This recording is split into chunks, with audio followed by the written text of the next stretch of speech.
सोचो, एक टाइम ऐसा था जब दुनिया का सबसे पावरफुल रिसोर्स ना गोल्ड था ना ऑयल बल्कि आइस था। और सबसे शॉकिंग बात यह है कि इस आइस पर कंट्रोल सिर्फ एक आदमी के पास था। एक ऐसा आदमी जिसको लोग कहते थे आइस किंग। और अगर उसने डिसाइड कर लिया कि तुम्हें आइस नहीं मिलेगा तो तुम लिटरली हीट से मर सकते थे। अब तुम सोच रहे होगे कि आइस जैसे सिंपल चीजें इतनी पावरफुल कैसे बन सकती है। यही से स्टोरी स्टार्ट होती है। और जितना सिंपल ये लगता है उतना ही नहीं। 1841 का टाइम इमेजिन करो। फ्लोरिडा में एक डॉक्टर जॉन गौरी अपने पेशेंट्स को बचाने की कोशिश कर रहा है। येलो फीवर फैल रहा है। इन लोगों का बॉडी लिटरली जल रहा है हाई फीवर से और कुछ लोग कुछ ही दिनों में मर रहे हैं। गौरी के पास कोई मॉडर्न एसी या रेफ्रिजरेटर नहीं था। उसके पास सिर्फ एक आइडिया था, पेशेंट्स को ठंडा रखना होगा। तो उसने अपने इन्फर्मरी में आइस के बड़े ब्लॉक्स लटका दिए ताकि ठंडी हवा नीचे गिर के पेशेंट्स को रिलीफ दे। और ये काम करता भी था, लेकिन प्रॉब्लम ये थी कि ये सिस्टम सस्टेन नहीं हो सकता था क्योंकि उससे रोज हंड्रेड्स ऑफ किलोग्राम्स आइस चाहिए होता था। और उसके पास आइस का एक ही सोर्स था और वो सोर्स था एक आदमी,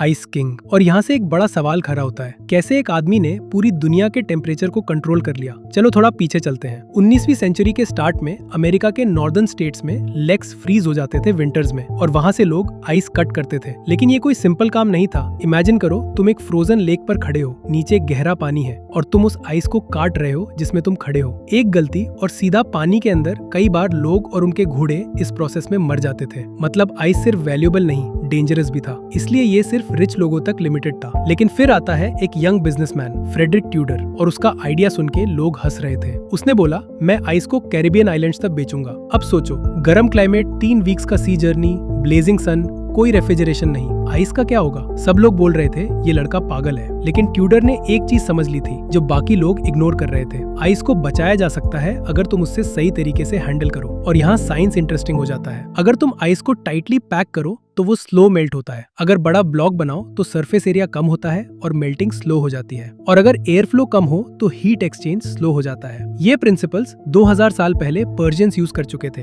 डेजर्ट में, यक्चल नाम के स्ट्रक्चर्स में। मतलब आइडिया न्यू नहीं था लेकिन एग्जीक्यूशन नया था और ट्यूडर ने इसी पे बेट लगाई। 1860 में उसने पहला शिपमेंट भेजा, 80 टन आइस। और यहाँ फर्स्ट सरप्राइज आता है, आधा आइस सरवाइव कर गया। लेकिन यहाँ से स्टोरी ट्विस्ट लेती है। वहाँ लोगों को समझ ही नहीं आया कि आइस का यूज क्या करे। कोई उससे पानी में डाल रहा है और वो और फास्ट मेल्ट हो रहा है, कोई उससे टच करके शॉक हो रहा है। कुछ लोग तो सोच रहे थे ये मैजिक है। Result, huge loss. Tudor bankrupt हो गया, डेट में चला गया, जेल भी गया। अब यहाँ एक क्रिटिकल मोमेंट आता है। अगर तुम यहाँ होते तो शायद गिव अप कर देते हैं। लेकिन ट्यूडर ने एक चीज नोटिस की, प्रॉब्लम प्रोडक्ट में नहीं है, प्रॉब्लम अवेयरनेस में है। लोगों को पता है नहीं कि आइस का यूज क्या है। तो उसने एक स्मार्ट मूव किया। उसने बारटेंडर्स को फ्री में आइस देना स्टार्ट किया और बोला कोल्ड ड्रिंक्स बनाओ। और यहाँ से सब कुछ चेंज हो गया। लोगों ने पहली बार ठंडा ड्रिंक टेस्ट किया और एक बार टेस्ट करने के बाद वो वापस वार्म ड्रिंक पे नहीं जा पाए। ये सिर्फ प्रोडक्ट नहीं था, ये हैबिट चेंज थी। और यही से डिमांड एक्सप्लोड हो गई। यहाँ एक पावरफुल इंसाइट है, कभी कभी मार्केट एग्जिस्ट नहीं करता,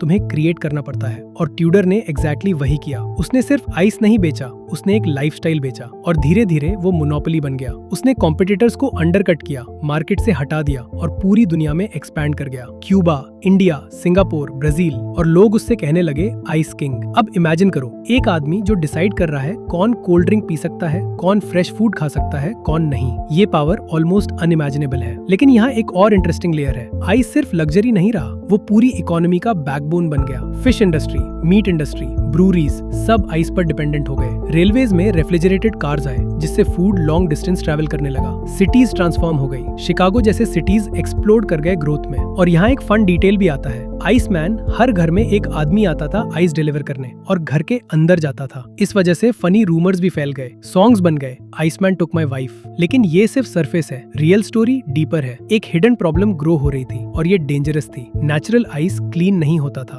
फैक्ट्रीज का waste, dead animals, polluted water, सब फ्रीज हो जाता था आइस के अंदर। और जब लोग उसे यूज करते, डिजीजेस फैलते, कॉलेरा, इन्फेक्शंस। मतलब जो चीज लाइफ सेव कर रही थी वो ही लोगों को मार भी रही थी। और यही मोमेंट है जहाँ स्टोरी फ्लिप होने वाली है। एक डॉक्टर जॉन गौरी डिसाइड करता है कि वो आर्टिफिशियल आइस बनाएगा। अब सोचो, उस टाइम के लोग क्या सोचेंगे, इंसान आइस बना रहा है। लोग लिटरली बोल रहे थे सिर्फ गॉड आइस बना सकता है। और यहाँ सबसे इंटरेस्टिंग कॉन्फ्लिक्ट स्टार्ट होता है, साइंस वर्सेस बिलीफ और बिजनेस वर्सेस इनोवेशन। गौरी एक मशीन बनाता है जो एयर को कंप्रेस और एक्सपैंड करके टेम्परेचर ड्रॉप करती है और आइस क्रिएट करती है। मतलब अब आइस कहीं भी बन सकता था, चाहे फ्लोरिडा की हीट ही क्यों ना हो। लेकिन प्रॉब्लम ये थी, आइस किंग को ये पसंद नहीं आया। अगर आर्टिफिशियल आइस सक्सेसफुल हो गया तो उसका पूरा एम्पायर कोलैप्स हो जाएगा। तो उसने क्या किया, उसने न्यूज़पेपर्स में गौरी के अगेंस्ट प्रोपागेंडा चलवा दिया। ये आदमी पागल है, गॉड का काम कर रहा है। रिजल्ट, लोगों ने गौरी को सीरियसली लेना बंद कर दिया। उसका इन्वेंशन इग्नोर हो गया और वो फाइनेंशियली रूइन हो गया। और सबसे ट्रैजिक पार्ट, वो अकेला मर गया। एक आदमी जो दुनिया को फ्री कर सकता था, सिस्टम उससे क्रश कर देता है। लेकिन यहाँ एक पावरफुल ट्रूथ है, आइडियाज कभी नहीं मारते। बाद में एक इंजीनियर जेम्स हैरिसन गौरी के कॉन्सेप्ट को इम्प्रूव करता है और यहाँ से मॉडर्न रेफ्रिजरेशन का बर्थ होता है। एक सिस्टम जो लिक्विड को इवेपोरेट और कंडेंस करके हीट रिमूव करता है। और ये वही प्रिंसिपल है जो आज तुम्हारे फ्रिज में यूज होता है। और यहाँ से सब कुछ चेंज हो जाता है। आर्टिफिशियल आइस चीप हो जाता है, क्लीन होता है, रिलायबल होता है और धीरे धीरे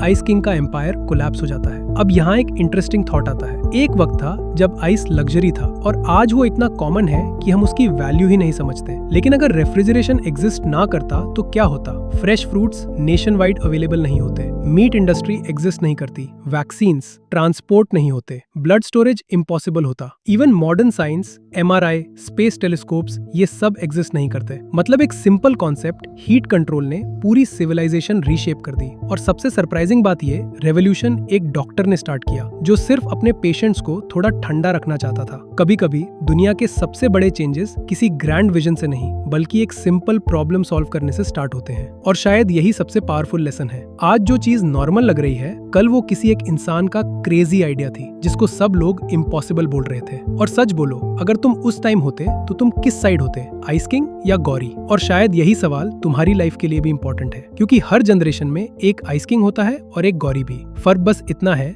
तुम किस रोल को चूज करते हो।